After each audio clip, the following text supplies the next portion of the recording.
여러분 모든 것이 다 그렇지만 어떤 현상만 해결하고 본질을 다루지 않으면 모든 것이 헛수고로 돌아갈 때가 참 많이 있습니다. 그래서 의사분들은 어떤 증상이 아니라 이 증상을 만들어내는 원인, 그 뿌리에 대해서 계속해서 추적하고 진단을 하려고 하죠. 지난주에 우리가 함께 살피고 나눴던 것처럼 사람은 행복을 추구하지만 행복을 누리지 못할 때가 훨씬 더 많이 있습니다. 우리가 살아가는 세상은 또 나의 삶은 왜 이렇게 깨어져 있는 모습들이 참 많을까요?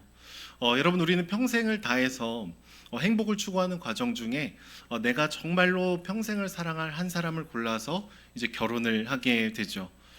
모든 자매들 중에 모든 형제들 중에 고르고 골라서 후보군 중에 다 골라가지고 딱 한 명을 우리가 선택해서 결혼을 합니다. 그러니까 청첩장을 만들고요. 내가 알고 있는 대부분의 사람들에게 이 기쁜 소식을 전하게 되죠. 그러니까 연애를 하는 것도 기쁘고 행복한데 조금 더 행복하기 위해서 우리가 결혼이라는 것을 선택할 때가 있습니다. 근데 결혼을 막상 해보면 어떨까요? 내가 정말 평생을 다해서 고른 이 한 사람조차도 내가 온전히 사랑을 잘 해주지 못하는 순간들이 훨씬 더 많게 되죠. 그러니까 나의 연약함이 배우자를 힘들게 할 때가 있습니다. 또 동시에 배우자의 연약함과 아픔이 나를 당황스럽게 만드는 순간들도 있겠죠. 그러니까 서로 안에 있는 깊은 죄성, 깨어짐, 연약함, 때로는 우상 이런 것들이 서로가 서로를 만족하리만큼 사랑하지 못하게 만들게 되더라라는 것이죠. 그래서 여러분 결혼을 하고 나서 물론 행복하지만 어떤 가정들은 이렇게 치열하게 다투기도 하고 어떤 부분에서는 일부분 포기하기도 합니다. 이 사람은 이 영역은 도대체 나아질 기미가 안 보이는구나.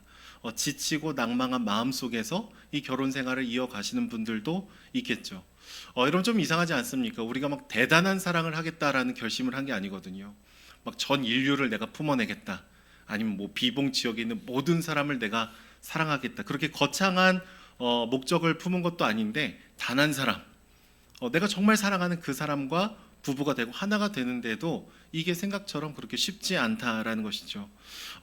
성경에서는 그 근본적인 이유가 오늘 말씀 본문에 나와 있다라고 얘기합니다. 자기 중심성, 이게 우리의 죄의 본질이기 때문에 이것이 우리의 존재를 깨트리고 우리의 관계를 무너뜨리게 되는 뿌리의 격에 해당한다라고 얘기를 하고 있죠. 그러니까 하나님이 앉으셔야 되는 그 보좌에 나라는 존재가 떡하니 앉아 있으면서 모든 관계가 어그러지기 시작하는 것입니다. 여러분 그 수동 자동차를 이렇게 운전해 보신 적이 있습니까? 우리 집사님들은 다 운전해 보셨을 것 같은데 이제 클러치와 자동차의 속도, 변속하는 이 순서를 헷갈리면은 금방 이렇게 시동이 꺼지게 될 때가 참 많이 있죠. 근데 여러분 관계에서도 이 순서가 꼬이게 되면 문제가 만들어지게 되는 것이죠. 그러니까 내가 하나님보다 중요하다 보니까 상대방을 함부로 대하기가 쉽고 내 위주로 모든 상황들을 왜곡할 때도 많이 있습니다. 그리고 내가 항상 피해 보고 있다라고 생각을 할 때도 있죠. 오늘 본문을 보시면 아담과 하와가 그래요. 하나님께서 많은 것들을 다 주셨거든요. 근데 마치 하나님께서 굉장히 째째하신 분인 것처럼 만지기라도 하면은 죽을 것이라는 그 경고를 했던 것처럼 하나님의 그 성품을 계속해서 왜곡하면서 자기 중심적으로 이 상황을 해석하게 되는 것이죠. 우리가 평소에는 굉장히 나이스해 보일 수 있지만 내가 손해를 당하거나 피해를 받는 그 순간에 갑자기 우리가 중심이 돼서 돌변할 때도 있는 것이죠. 그래서 여러분 사람의 깊은 자기 중심성은 어떤 갈등 상황 속에서 굉장히 공격적으로 나타날 때가 있습니다. 뭐 남편과 아내와의 관계, 자녀를 양육하는 결정적인 순간, 뭐 정치적인 것들, 경제적인 것들, 내가 중심에 서 있을 때 우리는 굉장한 이기심을 보일 때가 있는 것이죠. 모든 영역에 이 자기중심성이라는 독극물이 하나 탁 떨어지게 되면은 그 영역이 말도 안 되게 오염이 되기 시작하는 거예요. 그러니까 겉으로는 뭐 정의로움을 얘기하고 옳음을 얘기한다라고 말할 수 있겠지만 사실은 굉장히 이기적인 마음으로 구부러뜨리는 기준들이 선포되고 있는 것이죠. 2012년도에 개봉했던 26년이라는 영화가 있습니다. 광주 민주화 운동에 대해서 이렇게 다루는 영화였는데요. 사회에 대한 문제를 제기하고 뭐 정의를 외치는 그런 내용이었어요. 그런데 나중에 알고 보니까 아이러니하게 이 영화를 만든 감독이 여배우를 성추행하는 일들을 나중에 이렇게 드러나게 됐습니다. 그래서 사람들이 되게 막 어이없어 했던 기억이 나요. 사회적인 정의를 막 외치고 있는 그 영화를 만든 감독이 자신들의 힘과 권력이 행사할 수 있는 지점에서는 전혀 다른 일들을 하고 있었다라는 비참함을 보게 되는 것이죠. 예전에 제가 한 유튜브 영상을 봤을 때 가장 슬펐던 것이 있는데요. 서울의 어떤 한 지역이었거든요. 근데 그 지역에 정치인들이 몇 명 앉아 있고 이제 장애를 가진 우리 부모님들이 우리 아이들을 위한 학교를 여기 건립을 하게 해달라고 이제 그 지역 주민들한테 무릎을 꿇고 사정을 하는 그런 장면을 봤습니다. 그런데 그 강당에 있는 대부분의 사람들이 엄청나게 막 소리를 치면서 안 된다, 안 된다. 그 학교가 우리 집 근처에 오면은 우리 아파트 값이 떨어진다. 막 그러면서 나가라고 막 이렇게 소리치는 장면을 제가 본 적이 있습니다. 저는 그 장면이 아직도 지워지지 않아요. 우리가 평소에는 그렇게 지내지 않겠죠. 근데 나의 이득이 뭔가 훼손되고 손해로 바뀌는 그 순간에 우리의 자기중심적인 폭력성과 본성이 나오게 되는 그런 모습들을 보게 됩니다. 그러니까 내가 내 인생의 주인이 될 때 우리는 기준을 왜곡하고 내가 중심이 되어서 많은 것들을 구부러뜨리는 그런 모습들을 보이게 되더라라는 것이죠. 관계도 그렇고요. 정의도 그렇고요. 우리 삶에 꼭 필요한 여러 가지 가치들도 그렇게 훼손이 될 때가 많이 있는 것입니다. 오늘 우리가 읽은 성경의 말씀도 그렇습니다. 사단은 아담과 하와에게 하나님께서 하신 말씀을 얘기하면서 안 한 말씀을 약간씩 더하는 그런 모습들을 보여주게 되죠. 하나님의 말씀을 조금씩 변형하고 왜곡하면서 하나님의 성품을 오해하게 만듭니다. 그리고 결국에는 네가 하나님이 되어서 선악을 분별하는 기준점이 네가 되라. 하나님처럼 되라라는 것을 얘기해 줍니다. 점점점 우리 영혼의 그 무게 중심에 나라는 존재를 집어넣어라. 그러면 행복할 거다. 너의 자아 실현을 해라. 그 얘기를 하고 있는 것이죠.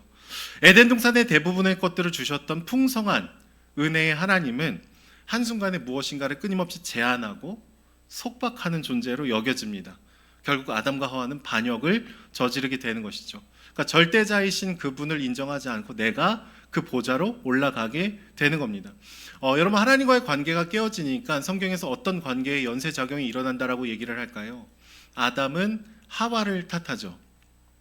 하와는 하와를 주신 또 하나님을 탓합니다. 또 하와는 뱀을 탓하게 되죠. 누구 하나 내가 잘못했다. 내가 죄인이다. 그 중심에서 내려오고자 하는 생각을 하지 않고요. 내가 아니라 저 사람 탓이다. 이것 잘못이다. 그 여자를 주신 당신 때문입니다. 그런 얘기를 하게 됩니다. 여러분, 성경을 쭉 보시면은 이 하나님과의 수직적인 관계가 깨어지게 된 다음에 사람의 이 수평적인 관계가 와장창 무너져 가는 것을 그려냅니다. 부부의 관계가 깨지게 되죠. 나중에 형 가인이 아벨을 살인하면서도 하나님께 뻔뻔하게 나아가는 그런 모습들을 보여주게 됩니다. 또 뒤에 라멕이라는 사람은 내가 사람을 죽이고 소년을 다치겠습니다. 이것을 자랑처럼 영웅담처럼 얘기하는 비참한 관계의 깨어짐을 드러내고 있는 것이죠. 그러니까 성경 전체의 그림으로 보면은요, 하나님과의 관계가 깨어졌을 때 모든 것이 어그러지면서 마치 산 위에 있었던 조그만 눈덩이가 점점점 불어나면서 재앙이 되는 것과 같은 죄의 확산을 얘기를 해주고 있는 것이죠. 그런데 성경에 나오는 하나님은 어떤 분이라고 얘기를 할까요? 과부와 고아와 나그네들의 하나님이다. 이런 얘기를 합니다. 여러분, 고대 사회에서도 과부와 고아, 나그네들은요, 그 누구에도 보호를 받지 못하던 사람들이었습니다. 굉장히 힘이 작고 연약한 존재들이었죠. 괴롭혀도 누구 하나 뭐라고 하지 않는. 그런데 하나님은 그들을 관심과 사랑으로 지키시는 주님이시다라고 얘기하죠. 실제로 고대 근동의 이 신관들을 보게 되면은요, 고대 근동에 있는 여러 신들이 사람을 만드는 이런 모티브가 나오는데 왜 이 인간을 만든다라는 얘기를 할까요? 문학적인 표현들을 이렇게 보게 되면은 신들이 이제 자기가 일하기 싫어가지고 하청을 주기 위해서 사람을 만들어서 노동을 시키려고, 그러니까 한마디로 힘으로 찍어 누르고 부려 먹으려고 사람을 만들었다라는 이런 얘기들이 굉장히 많이 있습니다. 근데 성경에 나오는 하나님은 어떤 관점으로 사람을 대하실까요? 사람을 구원하기 위해서 생명을 내어주신 분이다. 자신의 형상을 따라 우리를 만들었다. 우리가 아까 불렀던 찬양처럼 우리가 없는 하늘을 원치 않아서 자신의 평안을 버리고 우리의 평안을 주시러 오셨다.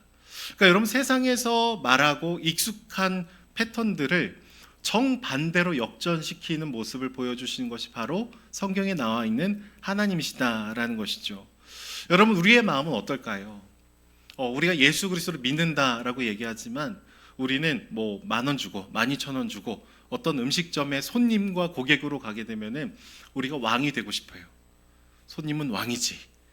내가 밥을 먹는 한 30분에서 1시간 사이라도 내가 이 12,000원을 냈으니까 적어도 이 일하시는 분들을 함부로 대하고 싶어하는 우리의 마음의 본성이 스물스물 올라올 때가 있는 것이죠. 그러니까 여러분, 끊임없이 중심의 싸움이 있다라는 거예요. 나의 영혼의 코어 근육에 누가 있는가? 내가 있을 때는 다툼과 갈등의 연속이겠지만 하나님은 우리 마음의 중심에 있을 때는 깨어진 세상을 오히려 보다듬고 사랑으로 회복시키는 그 과정을 저희가 보낼 수 있게 되는 것이죠. 여러분, 사람은 끊임없이 생수의 근원이 되신 주님을 계속해서 버리고 터진 웅덩이들을 찾아 나서면서 내가 그 마음의 중심에 차지하려고 노력을 하는 것이죠. 망가져버린 세상의 이야기들, 기준, 가치관, 이런 것을 우리는 너무나 빨리 수용할 때가 많이 있습니다. 그래서 거짓된 신, 아니면 뭐 우상, 명예, 성공, 권력, 쾌락, 그러니까 세상에서 이거 가지면 너희들이 행복할 것이라는 것을 우리도 동일하게 추구할 때 굉장히 많이 있다라는 것이죠. 여러분, 엉뚱한 기준과 판단을 가지고 나를 사랑하려고 할 때 우리는 어떤 마음을 느끼게 될까요? 내가 그리스도 안에서 귀한 작품이다, 너무나 소중한 존재다라는 것을 깊이 인식하고 느끼기보다는 예수님을 믿으면서도 여전히 세상의 이야기들을 우리가 당겨오게 되면은 우리가 어떤 상품처럼 느껴집니다. 나의 직장, 뭐 내가 사는 곳, 내가 타고 다니는 차, 이런 조건들이 나의 가치를 높이기도 하고 낮추기도 하는, 그러다 보니까 우리가 주님을 찬양하고 예배하고 뭐 나아갈 때도 있지만 삶의 실제적인 영역에 있어서는 여전히 우리 스스로가 중심이 되어서 살아갈 때가 훨씬 더 많이 있다라는 것이죠. 여러분, 꼭 기억을 하십시오. 그리스도의 사랑 안에서, 그분의 중심 안에서 자기 자신을 사랑할 수 있는 사람만이 가까이 있는 이웃과 가족과 이 세상에 있는 사람들을 좀 더 너른한 품으로 사랑할 수가 있게 되는 것이죠. 여러분, 우리가 복음 안에서 깊은 회복이 먼저 내 안에 있지 않으면은, 이 자기 중심성을 계속해서 극복하지 않으면은 우리가 함께 모일수록 아프고 함께 모일수록 깨어지게 되는 슬픔들을 보게 됩니다. 누가 왕이냐? 누가 이 모임의 중심이냐? 누가 이 공동체에 가장 주목받는 사람이냐? 이 싸움을 계속하다가 교회 다음을 잃어가게 되는 것이죠. 말씀을 맺도록 하겠습니다. 여러분, 깨어져 있는 우리의 마음의 중심을 주님께서 다 아시면서도 그분은 자신의 아들을 보내주셨죠. 자신의 모든 권리를 포기하시고 십자가에 대신 죽으시는 방법을 통해서 우리에게 생명을 주십니다. 그러니까 깨어져 있는 우리의 인생에 자신의 인생을 깨시면서 찾아오시는 분이 바로 주님이시다. 자기중심적인 질병이 가득한 우리들에게 자신을 부인하면서 하나님의 사랑을 그 아름다운 관계로, 우리를 영원한 사귐으로 초청해 주고 계신 것이죠. 여러분, 그래서 성경은 깊은 어두움을 창세기부터 쭉 얘기를 합니다. 우리는 하나님의 보좌를 탐내고 있는, 늘 매순간 반역할 가능성이 높은 존재다라는 우리의 깨어진 영적인 상태에 대해서 분명히 얘기하고 있는 것이죠. 그러나 우리의 어둠을 인정하고 주님의 은혜를 구할 때 하나님께서 우리에게 어울리지 않는 면류관을 씌워주시고 우리를 다시금 회복케 하는 복음의 통로로 삼아주신다라는 거예요. 여러분의 가정에, 여러분의 직장에, 우리가 모이는 관계들 속에 내가 중심이 될수록 한 영혼도 사랑할 수 없는 비참함이 나에게 있지만, 하나님이 우리 부부의 주인이 되실 때 서로를 존중할 수 있게 되고, 생각이 달라도 틀림으로 여기지 않게 되고, 나의 이득이 훼손되는 그 순간에도 하나님께서 기뻐하시는 것이라면 그것을 기도하면서 인내하게 되고, 저는 저와 여러분들이 이 깨어진 세상에 보냄을 받은 존재라는 것을 우리가 인식할 수 있었으면 좋겠습니다. 그런데 보냄을 받았는데 우리도 깨어져 있는, 내가 막 더 탁월해서 더 영적으로 뭔가 우월해서 그들을 뭐 시해하는 느낌으로 살려내는 존재가 아니라 우리도 다시금 은혜로 회복이 돼서 복음의 통로가 되어야 되는 것이죠. 자기 중심성으로 깨어져 있는 세상에 있고요, 자기 중심성으로 가득한 존재가 바로 우리들입니다. 그래서 오늘 이 밤에 우리가 다시 한번 하나님, 우리 부부 사이에 당신이 왕이 되어 주십시오.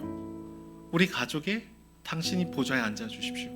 나의 인생의 보좌에 당신이 중심이 되실 때 이 깨어진 삶의 굴레에서 우리가 벗어날 수 있음을 고백하며, 그리고 영원하신 왕, 그분이 찬양받는, 그분으로 인해서 온전히 회복되는 그 세상을 꿈꾸고 걸어가는 저와 여러분들이 되기를 소망합니다. 우리 함께 찬양하며 나아가도록 하겠습니다.